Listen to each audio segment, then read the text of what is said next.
Alrighty, we should be coming out. Hopefully you can hear me okay. Those of you in the chat room, I'll just turn the volume down on this thing here.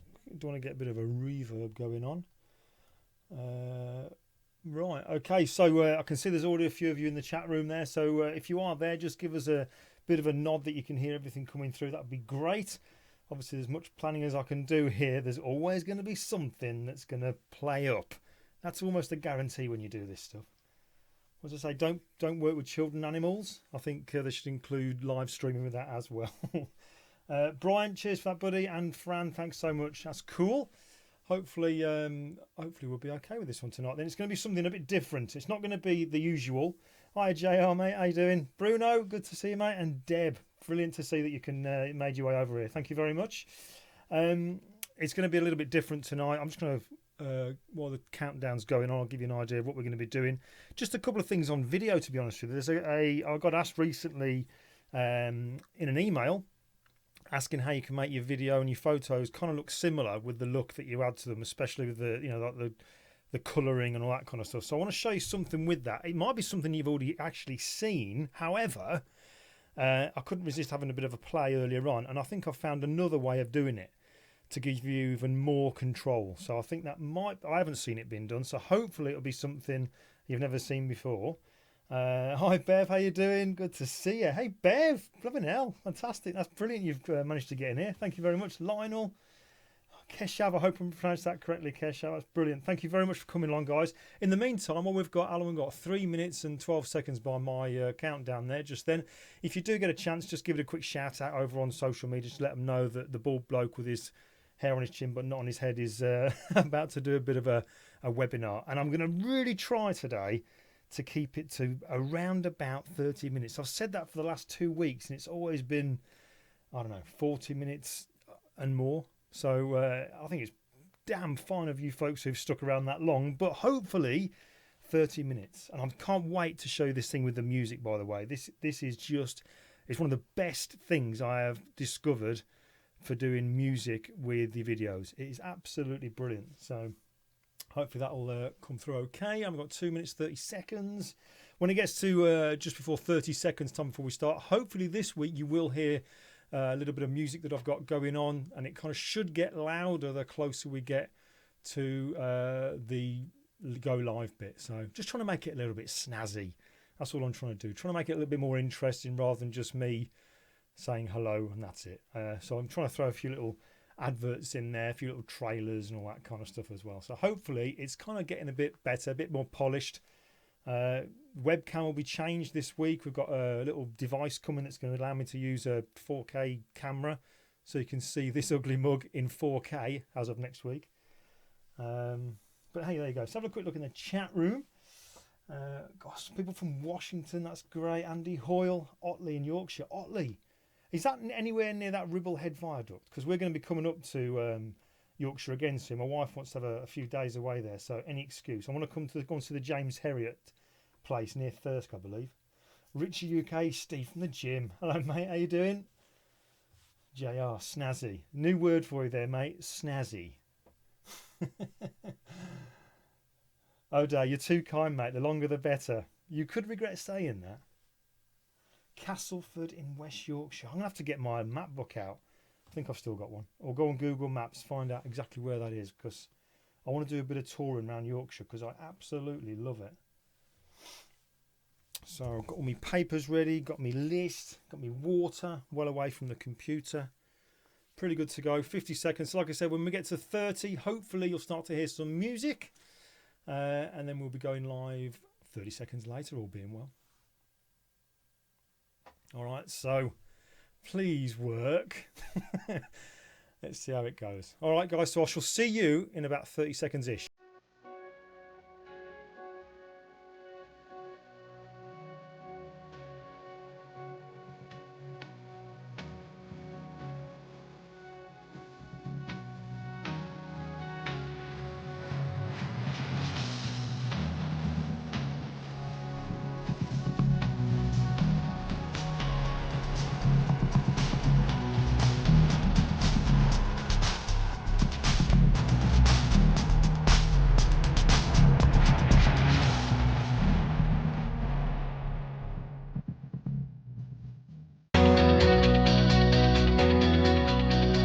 Hi, I'm Glyn Dewis and I want to let you know about my brand new book, Photograph Like a Thief.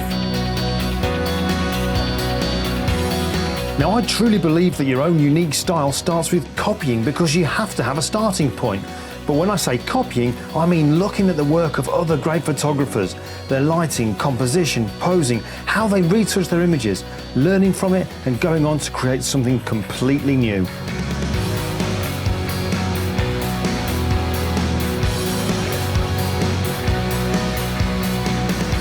Now, I've packed a lot into this book. There's a whole chapter dedicated to reverse engineering, equipment, my favourite retouching techniques, and 10 chapters taking you from coming up with an idea, the lighting, the setup, the photo shoot, and the complete retouching steps from start to finish. So check out Photograph Like a Thief, available now where all good books are sold. All right, so we are live. Thank you very much for joining me this week. As you can see, we are still green screening on giving it a go. It's not looking too good, actually, considering my head. The cutout isn't that good. But I was just telling people in the before this started, in the little countdown bit, that I've actually got a little gadget coming. Hopefully it'll work, from a company called Elgato, and that allows me to hook up my new camera. This is one I've got for doing video. It's the new GH5 Panasonic thing. Should be able to use that for doing the webcam because it looks a bit odd. I mean, I don't look good at the best of times, but that really does need sorting out. But anyway, listen, thank you again so much for spending your time with me this evening. I'm going to do my damnedest to try and get us to around about 30 minutes or so.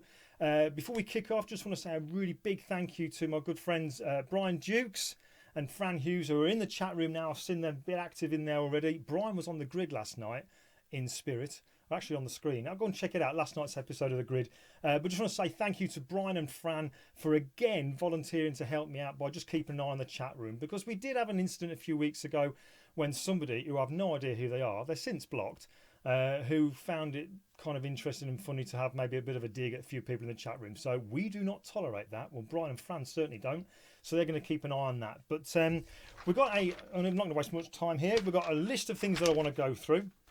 It is a little bit different. Normally you'd probably expect me to be doing just retouching, but because I think certainly as photographers, I'm probably talking to the majority of you out there, I guess, for photographers, but also retouchers and graphic designers. Video is a huge part nowadays. I remember years ago when I first went over to the Kelby studio to record the first ever classes that I did with those folks. I actually forget who it was that said this, but I was chatting to one of the people there at a desk, and they said that if you're not doing video, you are seriously missing out. So I honestly think that video, and you probably agree with me anyway, is the #1 promotion kind of thing. Well, video, and also having the email group, which I'm so pleased the way that's going. It's really, really good.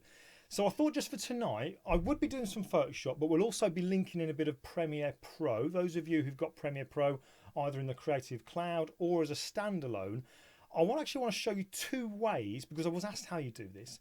2 ways that you can make your photos and your videos look the same. And this has been really important to me as of late, from a recent photo shoot you may have seen the pictures from, to do with Dunkirk. I wanted the video and the photos to kind of have a similar kind of feel to them, rather than looking completely different. So I'm going to show you 2 ways that you can do that. But first, before we do that, let me just dive over keyboard shortcuts. Are they working? They're working. Hopefully you can see my Photoshop screen now. So what I want to show you just very, very quickly is how I go about colorizing my pictures. And this is something that both Scott and Larry Becker were talking about on the grid last night, the colorizing, and how important it is to give your pictures a mood, an atmosphere, and a kind of general feel. So those of you who know, those of you who followed me a while, maybe you've seen some of the videos on YouTube already. I love using what's called lookup tables. Now those are found in Photoshop over in the right hand corner here. If you've got it set up like I have, where you've got your adjustment layers, and on the second row to the far right hand corner, you've got like a 3x3 grid, and these are called lookup tables. And if I just click on those there, you can see we get the properties, and I generally only ever use this top menu here. Now for this picture here that you can see on screen, this is a still image that was taken with the drone that I'm using at the moment for doing behind the scenes stuff, the Mavic Pro. Pretty good camera on that, to be honest with you. I'm quite impressed with that. But the way I generally colorize my images, I tend to do pretty much the same kind of thing, because that's, at the moment, certainly my kind of signature look and feel. And the way I do that is this. I use these lookup tables and I always go down to one here called tension green, and I'll lower the opacity of that maybe to around about 20 or 30, something like that. Then I click to add another one, edgy amber. Let's go for that one, and it obviously straight away looks a bit yucky, but again we've got opacity, so I'll take that down to 30, something like that. And we'll go here, let's go for another one that I also really like called Foggy Night. It looks a bit strange when you have it at 100%, but again, if you knock down the opacity to something like 20, it's looking pretty good. So now if I just hold down my Alt on PC or Option key on Mac and we click on the background layer here, we can turn everything off apart from that layer to see the before and the after. So you can see very, very quickly you can build up a look. Now, I think I have already shown this on a video. So one thing that you can do is this. If you like that particular look, and they don't have to just include the lookup tables. You can use any of these adjustment layers in here as well. So maybe I could come in here and add a little bit of contrast, for example. So let's just add a little bit of contrast in here. So I'll bring up the highlights and we'll just a slight S curve in there. Now when you are, just as a bit of a side note, when you are using curves to add contrast, you may notice sometimes a little bit of a colour shift in there. So to minimise that, just go and choose the blend mode over here. Here's the curves layer on the right hand side. Choose the blend mode here of luminosity. So it's only going to affect the brightness values, obviously the highlights, midtone, shadows. So now, although there wasn't really much of a change in that one, that's kind of like a fail safe. So now that'll be pretty good. All right, so now that we've got that, we've got all these adjustments in here. Then what I can do is this. We can go File and Export. And there's one here called Color Lookup Tables. And I'll just give this a description. We call it World War II, WW2. You'll notice here quality grid point 64 high. That's pretty much as far as you really need to go to it. There are other options like maximum and all this kind of stuff, but go for 64 as a good average. And you've also got formats. There's 4 different choices here. Now for me, if I was only trying to export this particular look that I've added to this picture so that I could then have it from now on as a one-click look in Photoshop, I would choose this top format here where it says 3DL, 3D LUT, 3D lookup table. But for video, I've always been told use the second one down here called Cube. All right, so we go for Cube. So we'll click OK. It's then going to say to me, where do I want to save this particular lookup table? So just for ease, I'll go for the desktop. And the file name I will call Dunkirk. And we'll click Save. The screen will probably flash. There. And now we've got that saved. So let's just get rid of that and bring that down. And you can see on my desktop here, here's this little cube, this lookup table called Dunkirk. So now let me just open up Premiere Pro for those of you using Premiere Pro. And you can have LUTs in other movie editing software as well, like Final Cut and what have you. So they still will work in there. So here now you can see the actual video footage that still was from. You see that just there. Filmed with a drone, which I think was just incredible considering how windy it was. Brian will agree with on this. Incredibly windy day. The footage was fantastic. So now what we want to do is we're going to go to the colour tab. You see at the top here we've got all these different tabs. Really nicely laid out Premiere. We'll go to the colour tab because that's what we want to do. Change the colour. And where we've got creative here, we click on the where it says none. You can see in here Premiere Pro have got lots and lots and lots of lookup table kind of one-click effects already built into Premiere Pro. There's loads of them. However, one thing you'll notice is when you look through all of these, I don't think any of them are the same as what you find in Photoshop. So if you have a certain way, like I do in Photoshop, of doing tension green and lowering the opacity, then amber and then foggy night, it's very hard to then come over into Premiere to go, right, I'm going to do exactly the same thing again when you don't have them. So one way around it is doing what we've just done now. We've created that look, exported it as a lookup table or cube, which we're now going to go and grab. So we go to the top menu here, it says Browse.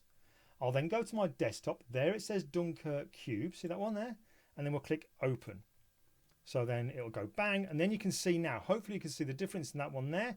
It's just reapplied it. So if I just go Edit, Undo, see before, and then Edit, Redo. So you can see that's one way that we can do it. But that's all well and good. But really now, the only kind of changes we can make to that are over here where it says intensity. So we can lower the intensity of it or really pump it up so it's really, really strong. Now, of course, there are all these other little sliders and like saturation, shadow and tint, and all these kind of like circular colour wheels here that we can play with. But the way I work, being a Photoshop person, which is probably what, you know, the majority of you are, it's nice to have a little bit of control. It would be so nice if we could just say, right, I'm going to add in tension green. I'm going to add in edgy amber. At the moment, I might be wrong about this, but I don't think there's any way that you can do it. I've even tried opening up the little folder on my desktop where I have Adobe Photoshop stored, and look at where the LUTs are. And you see all the files there, and dragging them over physically into the folder within the Premiere Pro program. Closing Premiere, opening it up and trying to find them. That hasn't worked. Maybe it's me, I don't know. But let me just show you a workaround that I've come up with. If you wanted to have those particular lookup tables that you find in Photoshop exactly in Premiere. So let me just show you. Let's just go back to undo that one. In fact, let's just go to limit color and we'll just take that off. So that's taking it back to normal. So now let me go back now over to Photoshop. And what I'm going to do is this. Let's just get rid of all these adjustments. So, right. Now we're going to add that recipe again. Okay, so I'm going to go and click on, here's what got my picture here in the background layer. By the way, when you are creating these lookup tables, you have to have a background layer that's got a padlock. Otherwise, it'll pop up some alarm saying there is no background layer. You can't do this, or word of that effect. So now then, I'm going to go and click on the lookup tables, and we'll just go down here to tension green. I love that one. There's so much I do with that particular look. Now, I'm not going to make any changes to it. I'm going to leave it as it is, full strength. Then I'm going to come over here, File, and we're going to go back, Export, and Color Lookup Tables. I only discovered this by playing around about an hour before we've gone online. So I just thought I'd have a bit of a play. So now I'm going to call this one Tension Green. Whoops, let's have a nice capital G. That's the Virgo me coming out. Again, Format, Cube, Grid Point 64, click OK. And I'm going to save this on the desktop. And again, the file name there, we'll call it Tension Green. Whoops, that was Gren. And we'll click Save. So the screen will flash. That's that one done. Now, I've got the same adjustment here, the same lookup table. Let me just change that one now. Rather than being Tension Green, let's change it to Edgy Amber. Again, leaving it at the full strength. So we go File. You can kind of get what I'm doing here, right? File, Export, Color Lookup Tables. This one I'm going to call Edgy Amber. Edgy Edgy Amber. Click OK. And again, Edgy Amber. And then click Save. Screen will flash. And then the last one we'll do, the Foggy Night one. So we'll change it again to Foggy Night. Leave it at full strength. File, Export, Color Lookup Tables. And we'll call it Foggy Night. Click OK. File name, Foggy Night. And then click Save. Right. Screen will flash. Bosh. Right. Now let's go over to Premiere. So here's what we're going to do. I want to be able to add those lookup tables in, control the strength of them, and build up that recipe so that I can then go on and copy the same look the way I know how to do it from Photoshop into Premiere Pro. So here we're going to do. Right, so we go back and we're in the Color tab. Got our video footage open here. Going to go to the Creative tab over on the right hand side. This time we're going to go to Browse, go to my desktop. Did I save them all on the same desktop? Let's have a look. Desktop, Tension Green. Where they all gone? Hold on a second. Hold on a second. Just dive over here. I'm going to just change that one to Edgy Amber. Where's my 3 gone? File, Export, Color Lookup Tables. I'll just call it Edgy for now for speed. Click OK. I bet I didn't even save it in the desktop, did I? There we go. And we'll go to Desktop and we'll call it Edgy Amber. Right, that's just me being a bit... So screen will flash, bosh, bosh, bosh. Cool, right. So here we are in Premiere, Color tab. Over in the right hand side, I've got the Creative tab.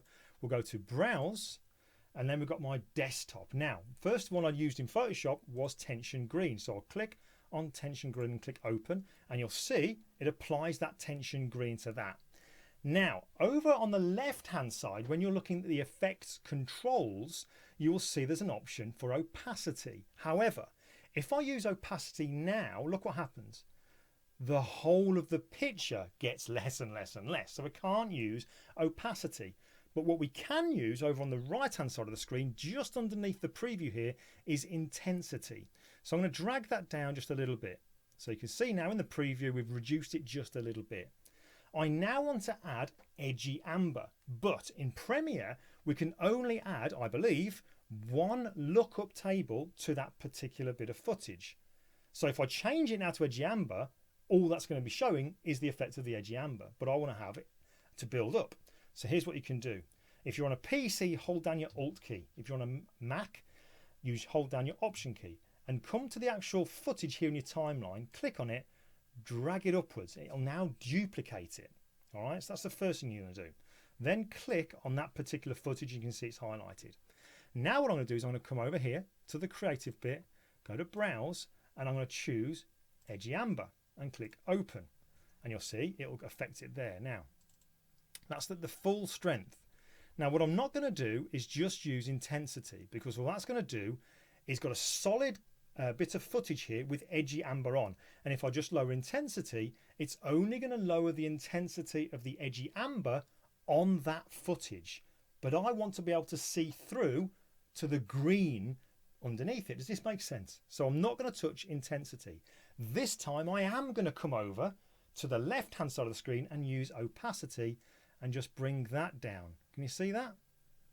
So we go from there. So if I turn that top layer off, there's the green layer, there's the edgy amber layer. And all I would need to do now is hold down my Alt or Option key, click on the next layer here, drag that up, and then again apply another LUT and just keep building it up, lowering the opacity on the left hand side.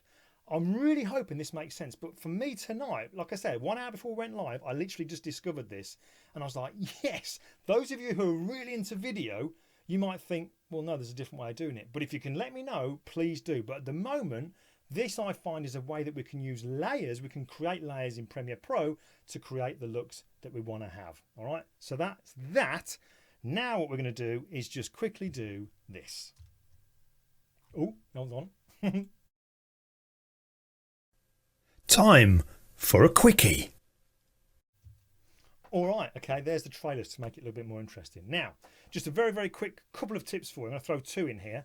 When you're using Premiere Pro, which you may be doing, we can add text, okay? We all know we can add text. Over here on the right-hand side, so on the left-hand side, we've got the text tool. We can click on the text tool and we can type Dunkirk, all right?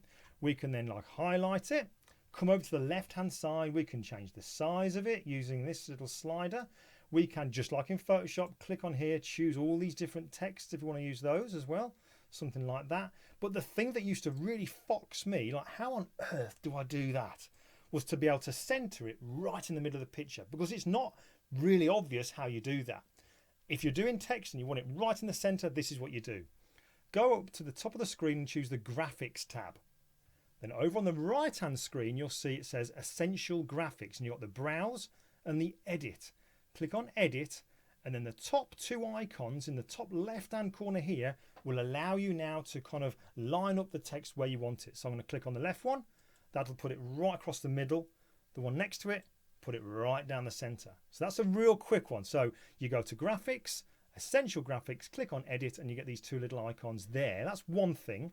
Now, if you're wanting to really go for the kind of cinematic look like I did with this particular footage of Dunkirk, what you're going to do is this. We want to add those little movie bars, the black bars top and bottom. Now, I'm not going to add it directly onto my footage. Let's just drag this text all the way along just there. I'm not going to add it directly onto my footage. I want to work non-destructive like we all do when we're in Photoshop. What I'm going to do is I'm going to add an adjustment layer. So I'm going to come over to the editing tab here. Over in the left-hand corner, right in the bottom left here, we've got this it's a little bit empty space. If I right-click in there, we get New Item and we get Adjustment Layer. The volume breaks was very low. Hold on a second. Is the volume okay, or am I really loud? Let me know. Oh my God, is it that loud? Turn your volume down. All right, turn your volume down. Right, okay. So we're going to go to Adjustment Layer. That'll then come up this little property box here to be exactly the same size as your document. Click OK. Drag that adjustment layer over now so that you're going to have to do this cropping or this movie effect without affecting your picture. All right, so now we've done that, we're going to go to the Effects tab. And over on the right hand side, see where it says effects? You can type in whatever you want. So we'll type in crop. Here we say crop, bring it over, drop it on that adjustment layer. And then over in the left hand side, we've got left, top, right and bottom. And all I'm going to do is we'll go for the top and we'll bring that down to around about there. And we'll go for the bottom and we'll bring it round about there. Whoops, bit lower. So there you got your movie bars, you got your centered text. What else have we got? Right, that was a quickie. So now I'm going to show you something else. Time for a quickie. All right, so this I think you're going to love. Let me show you this. Let me just get rid of these adjustment layers just here. Let's get rid of that one, and that one.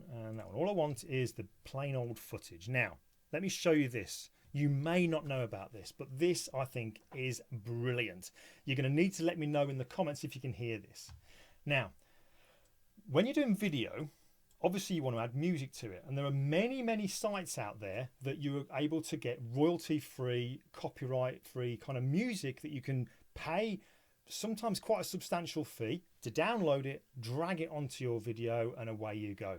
Now, I've been doing that for a while. There's a company who've been incredibly generous and helpful over the time I've been doing the videos on YouTube, a company called beatsuite.com. You may have seen some of the videos at the very end, the little icon saying beatsuite.com. Brilliant guys. However, you may have noticed, those of you who've seen a few of these live casts, at the very start of the live cast, I played the trailer to my, I'm going to have to change the wording now, my kind of new book. All right, it's been out a few months now. The music's changed. Now, the reason for that is, although BeatSuite gave me the music to put on that original video, royalty-free, copyright-free, every single time it played on YouTube, I would have a copyright infringement notice emailed to me. Somebody claiming it was their music, even though it wasn't, and I had royalty-free license to use it. Every single time I'd get that copyright infringement. I would then reply to them, I'd speak to BeatSuite, but I was always a bit nervous and panicky that I would lose it. I would lose the kind of fight, or they wouldn't believe me or whatever. And the amount of time and effort I've put into this YouTube channel, the last thing I want to do is lose. Time for a quickie is loud. Nick Bayliss, shouldn't have read that one out. Last thing I want to do is have any issues with the actual channel being pulled because of copyright infringement. So what we want is music where you don't have any issues with at all. This is where FILMSTRO come in. But one thing I need to tell you is this. I am not being paid to say this, all right? They have no idea who I am. I just love their product, all right? So I want to show you it. Now, what you've got in here, when you download FILMSTRO, you have got little areas here where there's so much different kind of music, different genres of music, all right? I'll give you an example. I'm going to play two very short videos to show you the music that I've used from it so far. But what I'll show you is how, in a moment, how you can actually tailor make the music that they provide. You can change it so it's completely unique to you, and you can time it so that it fits in perfectly with your video. So I'll play these two videos now. They're both together about a minute and a half. That's all it is. But try and listen to the music, and there's certain notes, and notice how certain things happen at the time of that note within the video. Very, very easy to do. But let me just play these videos just now so you can see what I mean.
Right, so there you go. Two very short videos, but the music I think really kind of adds impact to it. Certainly the Dunkirk video, the one of Posey, our little girl cat there, was just done for a little bit of fun, but very, very quick, very easy to do. And the music really fitted that kind of feel for the way she was looking at us on the sofa. So let me just get you back onto this FILMSTRO thing here.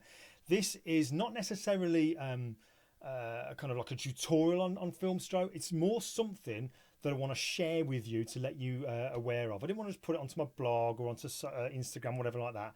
I thought on here, show you so you can see it, so then afterwards you can go and have a look at it. But it's brilliant.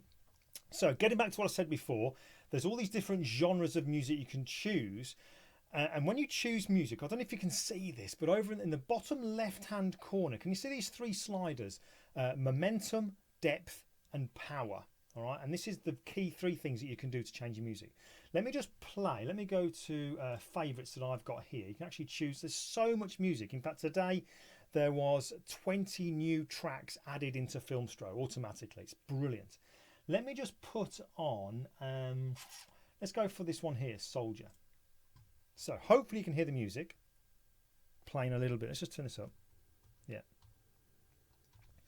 So now then, when the music's playing, you then start to play with these sliders. Momentum. Hear that building up? Okay, now let's have a play with the depth. And then the power. See that music starting to change?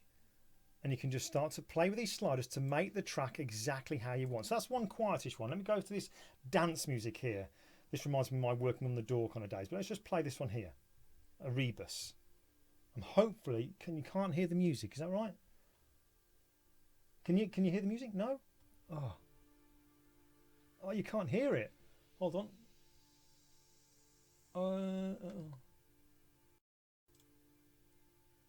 Oh, weird. Oh, that's a shame. So you definitely can't hear the music. Take my word for it then. Let me tell you what I'll do. I'll turn this up, see if you can hear this.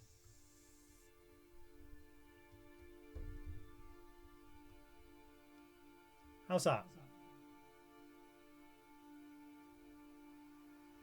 All right, okay. All right, so you're not hearing the music. All right, okay, so let me just stop that there. No idea. In fact, let me just go to the desktop. Let's just see.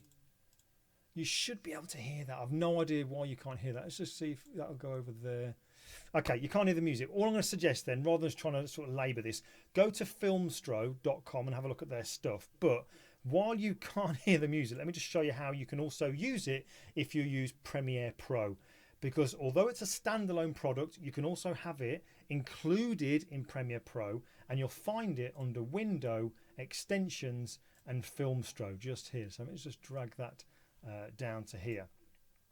And we'll close that, and all the music's in there. So what you can then do, and I really do appreciate that you can't actually hear this, but you're going to have to go and have a look at it. Trust me how good this is. When you found a track that you like let's say here, you can then click on Add. And that will then be able to say where your timeline is down here. Put it at the start, and you click to say that's where I want the music to start. And then you can drag your timeline across, let's say right to the end, and then click there to say that's where it's finishing. And then all you need to do is just press play, and then you can play around with the sliders to control how you want that music to change independently of each bit. So the momentum, the depth, and the power.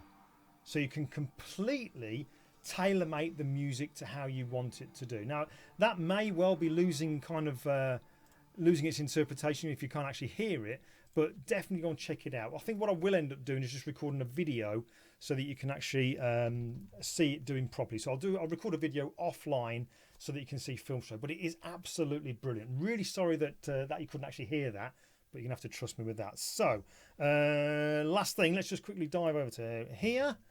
Let's just go to here.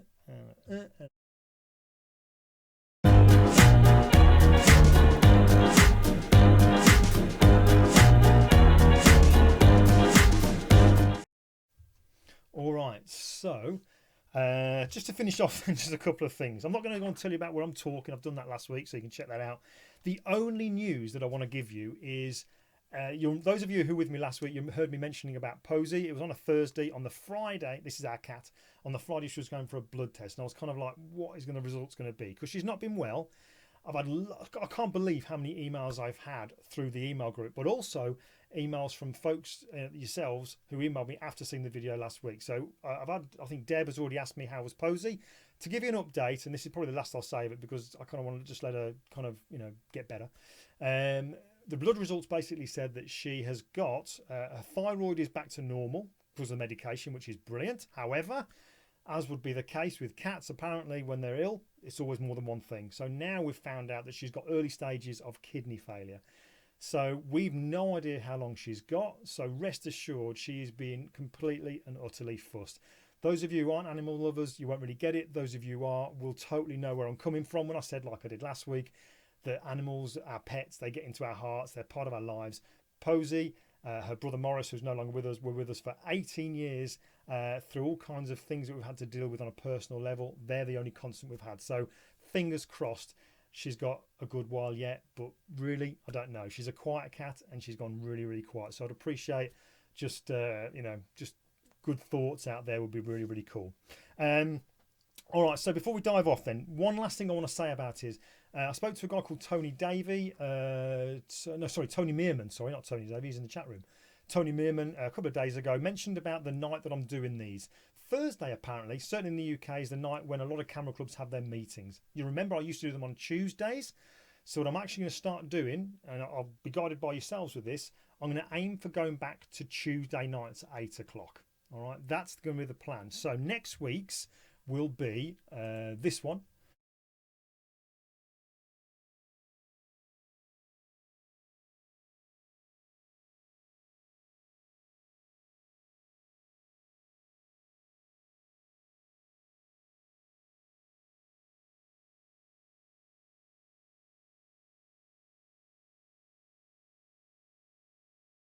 Look into the portfolio. By all means, have a look at a portrait. Which one would you like me to go through? So that's the kind of plan. It's an open one for you folks for next week. But that is that. How done for time? 33 minutes. Get in there. Not bad, not bad. So I am going to stick around for a good while afterwards, maybe 10-15 minutes. I'll dive into the chat room. But again, as always, thank you so much for spending your time with me this evening on a Thursday evening. 33 minutes of your life that you are not going to get back. But I really do appreciate it. I love what's going on in the chat room now. It's I want this to be so much more than just a channel. Just like my newsletter, my email group. I want it to be just a great way that we connect. I don't care if you think that's corny. I think it's really important these days. What's helped me grow over the last few years isn't gear, it isn't books, it isn't any of that. It's the people that I've met, the socialising, the networking, all that kind of stuff. You cannot stress how important that is. Now, obviously, we're all over the world. We can't all meet physically unless we're all at a function together. This is the next best thing. So I really want this to grow. I want it to be a community. So for those of you who are in the chat room, have been doing stuff there, good on you. I really, really appreciate it. And I will dive in there a short while. But I think that's it. We're going to call it. Where's my little thingy? Right. If you can, let people know about this channel. I will record that video on FILMSTRO, or I might even just put a link to a guy I know that did a brilliant video on it rather than duplicating it. But thanks so much. Please share the channel, give it a thumbs up, whatever, subscribe, you know the score. And I'll see you Tuesday, 29th, 8 PM. Be there or be square. Hi folks, Glyn here, just to remind you that if you haven't already, make sure you click on the subscribe button on my YouTube channel and also click the bell icon and tick in the notifications checkbox so that you'll never miss any of the live broadcasts. That's just a great and free way of showing you like the channel. Also, over on my website at glyndewis.com, click on the newsletter menu item to join my email group and download your free ebook called How to Develop Your Style. Fill in your email address, first name and family name, and then click on the subscribe button.